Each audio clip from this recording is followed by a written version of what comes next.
following is a free preview of the MJ Take podcast. To subscribe to the podcast, head to patreon.com/SFE, become an SFE fanatic for $4 a month, and support the SFE vision and get access to weekly The MJ Take podcasts, all by MJ.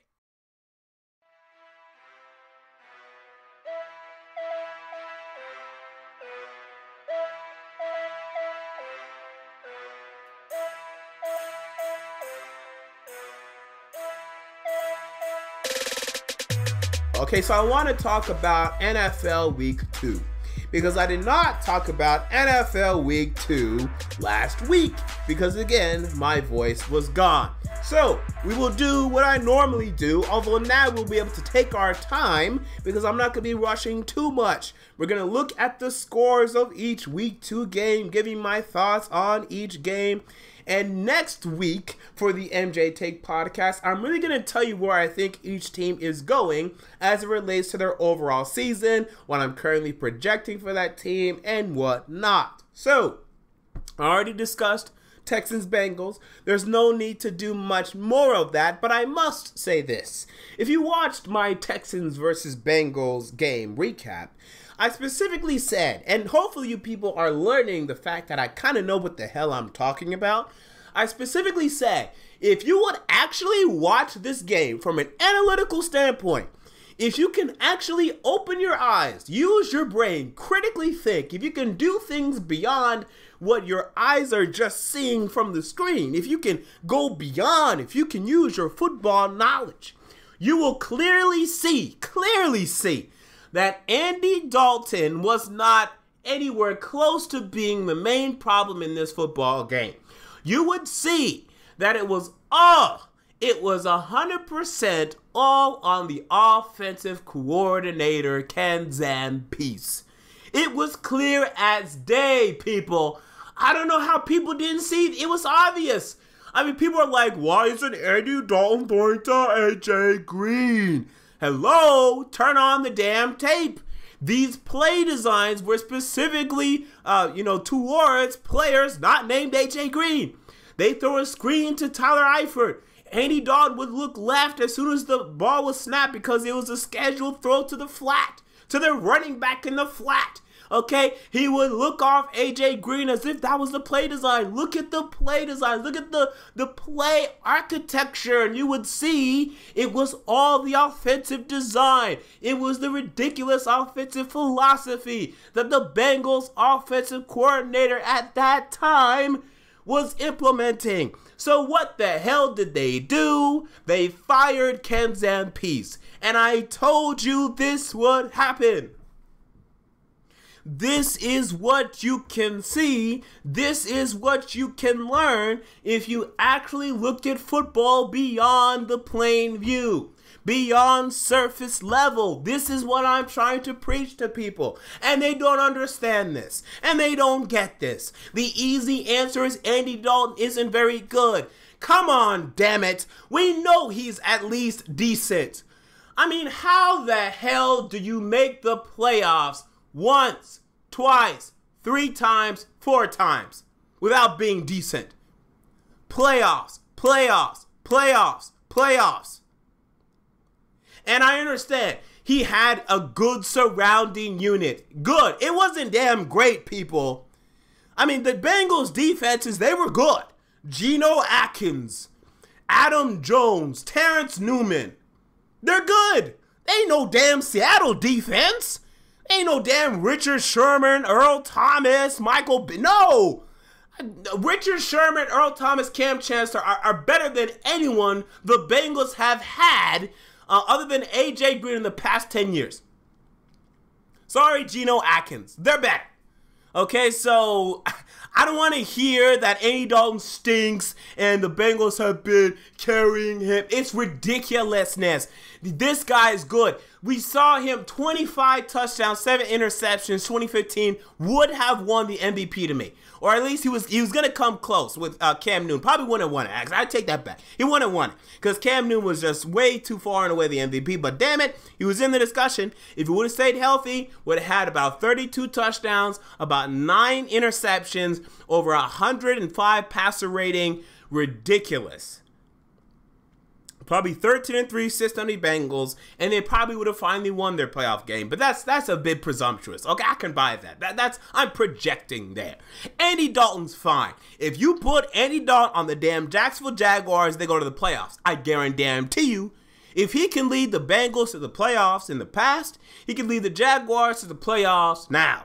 Andy Dalton is fine, people. Watch the damn tape. Okay, so that's my little rant there. Again, these Texans fans, they love Deshaun Watson. Ooh, he had such a great touchdown run. Wow. I mean, come on, how do you not see the parallels to Vince Young, to RG3? Not even RG3. I think RG3 is better as a rookie. Okay, to Vince Young, to these running quarterbacks. That if you cut their legs off, they're done. If you cut Deshaun Watson's legs off, you say no legs, you replace his legs with Peyton Manning's legs. Is there a chance in hell that he makes the NFL? Like, is he even in the league? Forget being a starter. Is he in the league if you cut off his legs? Because that boy's arm ain't that good. We measured at the combine.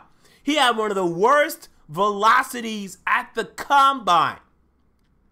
This is amongst fellow draft quarterbacks, not even relative to NFL quarterbacks. One of the worst velocities. So arm strength isn't that good. Okay? Accuracy, definitely not good. So if we cut this guy's legs off, would he be here? And whenever the answer to that question is no, I'm saying you're a bust. And I'm saying give me 3-4 years, it'll be proven. It'll be proven. It'll be proven. Okay? We'll see. We move on to the other games. I already talked about Titans-Jags. Won't talk about that again, other than the fact of saying I told you so. Okay, I told everybody. Look, hello. I know what I'm talking about when it comes to the Tennessee Titans, people. I know. I told you week 1 we're going to lose. People call me biased. I said, okay, we're going to lose. We lost. This week against the Seahawks, I think we're going to lose. I'll tell you when we're going to lose. But I'll tell you when we're going to win. I'll let you know. We move on to the Cardinals-Colts. Okay, so the Colts, you're on the edge of disaster, relative disaster. I mean, I still think the Colts will resurge by season's end when Andrew Luck comes striding in, because I still maintain, and this is the truth to me. I mean, we can debate this, so it's not an entire truth, but I believe that this Colts roster is better than it was last year. I don't care what anyone says, I think it's better. The only difference is now, Andrew Luck is out, and it's causing a problem because their backup quarterback play is not good. And this is including Jacoby Brissett. We keep talking about the Colts, and we keep talking about Andrew Luck. And we keep saying the Colts suck without Andrew Luck. And as if this has been true every year for the past 6 years. This has not been true every year for the past 6 years. Why does everyone keep forgetting 2015? Why is this season so forgettable as it pertains to the history and the story of Andrew Luck? Okay, yes, he was banged up. I understand that. He stunk that year. And the Colts were better without Andrew Luck in 2015 than they were with Andrew Luck in 2015. With Andrew Luck, what was their record? 2-5, people. Without Andrew Luck, 6-3. They're missing Andrew Luck now. I admit that. They did not miss him in 2015. I keep seeing people saying, yeah, they've always been bad without Andrew Luck. Whoa, what? What? They were pretty good. They were pretty good when Matt Hasselbeck was leading the team. But now you have Jacoby Brissett and Scott Tolzien in week 1. And I'm picking them against the Browns, but I ain't confident about that. I don't think anyone can be confident about that. I'm looking at the stats right now. Marlon Mack. I mean, this is a guy we're all looking out for. He had 6 rushes for -3 yards. What the hell? Okay, I'm not drafting this guy. I'm not picking up this guy in my fantasy leagues. I still think the Colts will be fine, but they're not going to be very good. I mean, playoffs, they're damn near out of the discussion. And I'm not going to say they're out yet, but they're damn near. It depends when Luck comes back. As for the Cardinals, This is not encouraging. You almost lost this game. You probably should have lost this game. This is not good. Without David Johnson, you're just pretty screwed. And hell, it even looked like week 1 with David Johnson, you were pretty screwed. You know, the Cardinals, they peaked last year, 2015, they peaked. 2016, we saw who they really are, honestly. And now we're seeing more of that. We're seeing more manifestations of that. And it's unfortunate because they're going to have to find a new quarterback soon. And hopefully Bruce Arians stays for that rebuild because sometimes he has health problems. But the Cardinals, I ain't liking what I'm seeing in Arizona right now. Eagles, Chiefs. You know, Eagles fans, again, I wanted to pick y'all to win this game, but I didn't, and I was right. Look, winning 2 road games in this league is tough, man. It's tough. You went to Washington, you got the W, but expecting to go to Kansas City the week after and win again is a little ridiculous. You're not that good. You're not that good. Even the Patriots will struggle with this kind of schedule. Imagine the Patriots went to Washington and went to Kansas City. I think win both of those games. No, it's hard. It's too hard. You're not that good, but you're pretty good. I think the Eagles are looking pretty good. I think they're going to beat the Giants this week. You're fine. Okay, and Carson Wentz appears to have truly ascended, so we love that. Good. Okay, as for the Kansas City Chiefs, Kareem Hunt continues to look great. You have to love that, and you have to love this Chiefs team in general. I think they're going to choke to the Chargers this week. We'll see how that turns out, but the AFC is really looking good right now. I mean, you have the Raiders, the Chiefs, the Patriots, and the Steelers all looking good to start this 2017 season. This playoffs will be interesting for sure, assuming all of these teams can stay healthy. Any other takeaways? Travis Kelce's an absolute beast, and an argument can be made. He's the best tight end in the league, and Zach Ertz is entering a top 10, top 5 tight end discussion to me. And I told Eagles fans, I tried to tell you, LeGarrette Blount stinks. He stinks. He's not going to do anything. I tried to warn you. Hello. I cannot believe. Go back and look at my Eagles season preview. Look at the comments. Oh, LeGarrette Blount's going to do better than... No. I projected him for like 600 yards. He ain't going to make that. I projected him for 600 rushing yards in the whole year. He ain't going to make that. Okay, so he stinks. We look at the New England Patriots at the New Orleans Saints. What did I tell you? Am I pretty good, people? I mean, I just tell y'all stuff, and it ends up being true. I told you after week 1, relax. R-E-L-A-X, as Aaron Rodgers would say. The Patriots are fine. They're going to bounce back. They're going to go to New Orleans, and they're going to get that W. And moreover, I'm going to have them covering the spread. And they covered the spread. They got both of those goals done. They got both of those jobs done. Good. I'm happy. The Saints, y'all stink. I mean, that's just the truth. I mean, perhaps you go 7-9 again, but that looks like the damn best case scenario. I mean, next week you guys are going to Carolina. It's going to be yet another 0-3 start in New Orleans.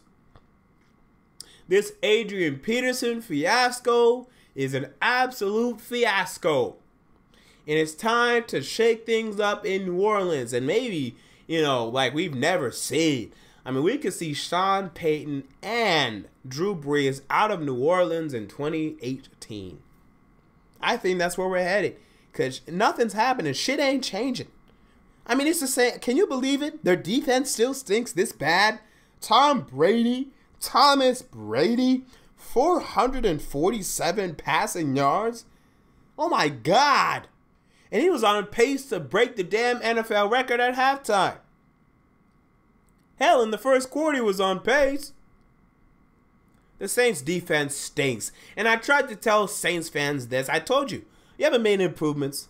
I said your defense was a little bit better, and it is, right? Because we saw last year the Falcons put up 45 on y'all, okay, in week 2. So it's gotten better. It's gotten a little bit better, but your offense has gotten worse. No Brandon Cooks. It hurts. It hurts. All right, so, hey, I don't know what Sean Payton's doing, but hopefully he'll be doing it somewhere different next season. That's where we're headed. The Minnesota Vikings at the Pittsburgh Steelers, and damn it, I knew I should have picked the Steelers to cover the spread. I knew it. I knew it. I knew it. I knew it. Damn it. You know, Steelers are good in Pittsburgh, people. You know, I can't wait to see what the Steelers can do against the Patriots, because I believe they face the Patriots in Pittsburgh this season. Let me check the schedule real quick. Make sure that's true, and it is. Okay, and this is in December. If the Steelers can get it done in Pittsburgh, I like their chances. And because the Patriots already have a loss and the Steelers don't, maybe the Steelers can end up with home field advantage. Now, I'm not going to predict that because I saw the Patriots going 13-3, while the Steelers at best will be 13-3, maybe 14-2 if they got really lucky. But, I mean, come on, they're going to choke some games. You know this. It's going to be interesting. This AFC race is going to be interesting. The Patriots look a little bit beatable, people. And the Steelers look damn good. I mean, their offense is still underwhelming. I mean, their offense, they should be putting up 30 every week. I'm not going to blame them too much for this game because they are the Vikings, okay? The Vikings defense is good. Okay, we know it's good, so I'm not going to overreact. But eventually, this Steelers offense needs to be where we know it can be, and that's elite. Okay, and I can't wait to see the Steelers-Ravens matchup because the Ravens are looking really, really good right now. As with the Vikings, you lost. That's fine. It's not a huge loss. You know, Sam Bradford was out. So I don't want to hear people saying, oh, see, the Vikings aren't a playoff team or the Vikings are a playoff team. We'll see. They're going to be right there. And they're going to be anywhere from 8-8 to 10-6, right? That's where they're going to be, assuming they're healthy. Maybe at worst 7-9, maybe at best 11-5, but that's, you know, really, really, really extreme for me right now. We move on to the Chicago Bears at the Tampa Bay Buccaneers. Bears fans, I don't get you, okay? I'm going to defend Anthony James. See, a lot of you people don't like Anthony James. He misses power rankings on Sports Fan Entertainment. And, you know, if I was making power rankings, would I put the Bears 31? Probably not. I'd probably put the Browns, I'd probably put the 49ers last, the Browns 31st, and then 30 might be the damn Bears, okay? So I didn't think it was that ridiculous, okay? And I can't believe Bear fans thought it was that ridiculous. And you know what their premise was? You know what their damn premise was? We almost beat the Falcons. Because we almost beat the Falcons, we should be ranked higher. Almost beating doesn't deserve squat. Listen to me very clearly. If you almost beat anybody, you should not move up anything ever. Let's make that a power rankings rule number 1. Bad teams, if you actually pay attention, bad teams almost beat people all the time. This happens all the time. You still stink. You still stink. I mean, people, okay, tell me, please, I beg you to tell me, who is the worst team in the league? You're either going to say the Jets, or I forgot about the Jets. Okay, let me go back to my power rankings. Okay, I'd put the Jets last. I'd put the Jets last, the 49ers second to last. I'd put the Browns 30 and the Bears 29. Okay, that'd be my power rankings. But here's the thing. Just consider the Cleveland Browns for a moment.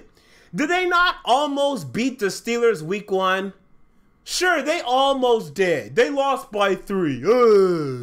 They lost. That's a lower margin. That's a shorter margin, a smaller margin than the Bears lost. Doesn't mean anything. You almost won. Who cares? We know for a fact. Last year, the Browns stunk. They went 1-15. They stunk. Can we all agree on that? Okay, we all agree. The Browns went to overtime and lost to the 10-6, okay, the eventual 10-6 Miami Dolphins. In overtime. They almost beat the 10-6 Dolphins in overtime. They still stunk. They almost beat the Ravens in week 2. They were up 20-0. And they lost 25-0. They still stunk. They almost beat the Tennessee Titans, the 9-7 Tennessee Titans. They almost beat them. They still stunk. These teams still stink. I don't care if you almost beat this team. You competed against that team. You look good. You gotta win. If you almost doesn't matter. Sorry. You're 0-2. You're not good. And you're going to be 0-3 most likely unless if you set the Pittsburgh Steelers. So at the end of the day, what are we going to see? We're going to see an 0-3 Bears team that almost beat the Falcons week 1 and maybe even almost beat the Steelers in week 3. We're going to see an 0-3 Browns team that almost beat the Steelers week 1 and almost beat the Colts week 3. We're going to see the 49ers that almost beat the Seahawks week 2 and almost beat the Rams. Look around. Everyone's almost beating people. You all stink. That's the difference. We know, hello, the NFL's close. You should get that. We should understand that. The NFL provides us every year with close games everywhere. That's why we love it. But don't make the foolish mistake of believing that just because you almost beat a good team, that you are anywhere close to being a good team. You still stink. This was true for me because I'm a damn Tennessee Titans fan and we stunk. In 2014-15, we stunk. And we would almost beat that team, and we would almost beat this team, and we would almost beat that team. But we would still stink because our record still stunk, and we stunk. Period. That's the distinction. We have to understand that as NFL fans. Almost beating a team doesn't mean diddly poo. Because everyone almost beat somebody. The Jets are the only team that have not almost beat somebody. And their week 1 game was actually pretty close. And watch, this week they'll almost beat the Dolphins. They'll almost beat them. They'll almost. I guarantee it. Listen to me now. It doesn't matter. Sorry. Doesn't. All right. Anyway, just a little rant there. Let's go a little quicker. That's just one thing that just pisses me off because all these stinky fans, okay? Like, they just love to argue almost. What the hell are you talking about? Everyone's almost beating people. Everyone's doing it. Pay attention. Everyone's doing it. Everybody's almost beating people. It doesn't mean anything. I'm sorry. It doesn't. Okay, anyway. So the Bears stunk, of course. They got blown out by the Bucks, and this is bad. Okay? Because the Bucks, although I think they're good, they're like a 10-6, 11-5 win team, and you got blown out by them. So I don't want to hear about, oh, they're so good, so it's okay. They're good. They ain't that good to warrant this kind of loss. Mike Glennon stinks. I don't know why the Bears refused to start Mitchell Trubisky. They're a bunch of clouds and John Fox. I can't believe how out of touch John Fox is. Can anyone believe this? I mean, has there ever been a more apparent situation in which you need to start your damn rookie quarterback than this situation? I mean, he's so out of touch, it's absurd. He stinks. He stinks. John Fox, hello? Are you there? You stink. I hate you. Play my boy Trubisky. I need to see this guy play. We have problems in Chicago. I mean, and you do realize, Bears fans, like, you have no wide receivers. Like, Kendall Wright is your best wide receiver. You're not winning games. Like, you do realize, at best case scenario, you're 5-11. You do realize that. You do realize. Bears fans. I mean, look, last year, I liked the Bears. I had them going 8-8. I was wrong. And I had to fess up. You stunk. Let's fess up. You stink. Period. I'm done with this Bears crap. As for the Bucs, you look good. Too many field goals, but at least they went in. So now we have a field goal kicker that can get this field goals in. You're going to have to be a bit better than this in terms of getting touchdowns, but ultimately, man, you have to love this win. You have to love it.